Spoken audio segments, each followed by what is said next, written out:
خب السلام علیکم و رحمت الله و برکاته برادر عزیز. الله خیر خوبی و خیر نصیبتون گردونه برادر عزیز. هر کجایی که باشین زنده و سلامت باشین. در کانال ابونه شین، подписаться، در کامنت لایک، پاتنت فراموش نکنین. این شخصیتی که مثال جمع دیده هستین شما میشناسین اینها کیان چیان ویدیوشون هم ممکن تماشا کردین. خب فقط گپای ما را با دقت تا آخر گوش کنین. ما یک دو سخن خما گفتنیم، گپای خما گپ زدنیم. انا بعدا با همین دوام میکنیم.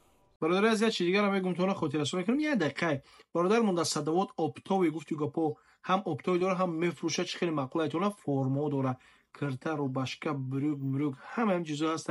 سلکش در اپیسانی میمونم در کامنتر هم ذکر میکنم. تلگرامش بدون خیلی لیستات کنیم جدیدی سی میشل چه چیزا داره. نمره واتساپ شما میمونم بنویسین انشا برای اینجاشون ان شاء الله مرحمت خریداری کنیم که زکات کنیم به یگو مشکلی گفتی گپو دست نفکتون میکنم. الله یستون کنم داشتی نگاه میکنیم ویدیو را.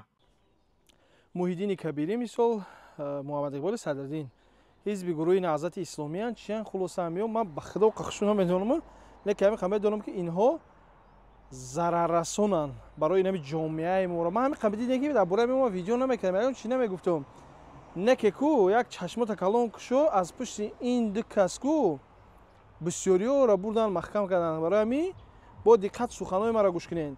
فریفته این دو کس نشین. حوزی الحال من این دو کس اهمیت دادم نگاه کردم ویدیوش پارت گفتن اینها نگاه کنید مخالفان یا ایواتن گریختگی بر ایواتن درغه کدگی مثلا کیم کدام دولت دیگه دا گشته استیان هر دوش ایش به ایش جنگ دارن برای وظیفه.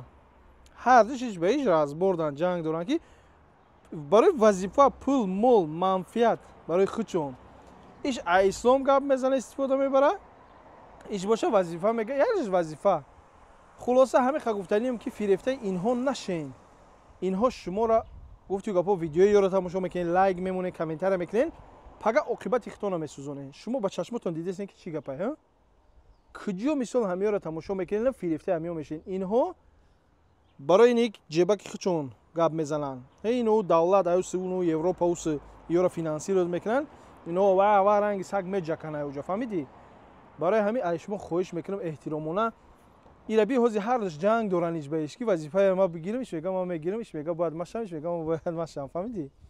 برای همین خواهش میکنم احترامونه فریفته اینها نشین. پگه شما گفتی گپو انا تاجیکستان برگشتنی این روسیه میرین که دیگه دولت شما فکر نکنید در دیگه دولت مثال یورو و هو میگین کامنتر میسین لایک میمونین پاتون پادشکشون میکنین فکر میکنین که اینها راستن در راه حقن. صد افسوس در راه حق نیستن والله. اینها کو اگر راه حق دمی بدن گفتی گپو وطن آباد کننده میشدن. اینها کو یا در وطن میستودن لیکن خستن گریختن رفتن دولت اروپا باز چیکار کردستیان اینا می ما خودت دیگه بردم مهاجری که در دیگه جوان مثال در یوتیوب میبرن خیلی شتگی زده است استکان چای دم کدگی کافیک جاکش گرم لوبوی گپا میگه تو های بله میگه که های بله میبردارن فهمیدی. وقت تا گپ نمون این گپای ما جان داره جان. فریفته اینها نشین. اینها شما را با اونو کنج تورما را میبرن عاقبتتون فهمیدی.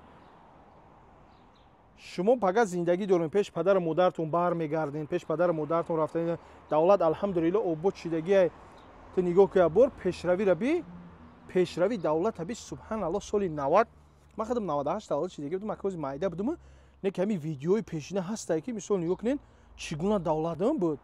از الحمدلله دولت پیش رفته آبادی وطن بی آبادی را بی بر آزاد بگرد خیلی میفورد گشتن بگی یگون کس را هیچی نمیگه فقط نروشنی نکه قانون مقصد نروشت کردی در امیر روسیه هم باشی در امریکا هم باشی در اروپا هم باشی میبرن محکمه ذکر که با جزای جوابگری کشانده میشه. مثلا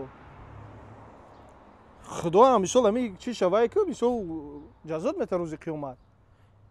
برای همین الحمدلله دولت آباد شدگی خوب شدگی اینا میره میایم گفتی گپو ما یه خیلی زندگی بکنیم خب بو میره میایم کودکای اینا میروان میاین خدا را شکر همه 100%.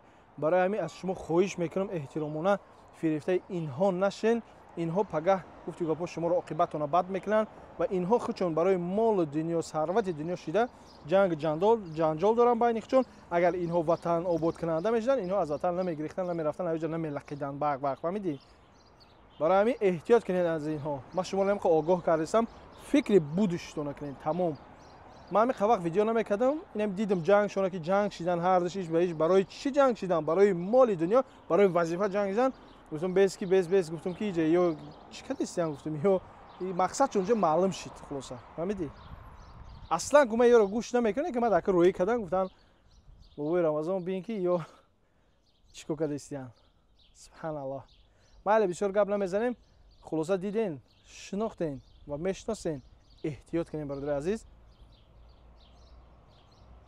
تو ویدیو آینده بس یه چیز دیگه را گفتن نمونم ویدیو حضرت خیلی سوال جواب کردیم نصیب باشه پگای روز دیگه میپرتم باشه سوال جواب حضرت قتیمو مثال بسیار سوال جواب خوب شد دیگه ان شاء الله گوش میکنیم راحت میکنیم با سوالات داشته باشه می نویسین سلام علیکم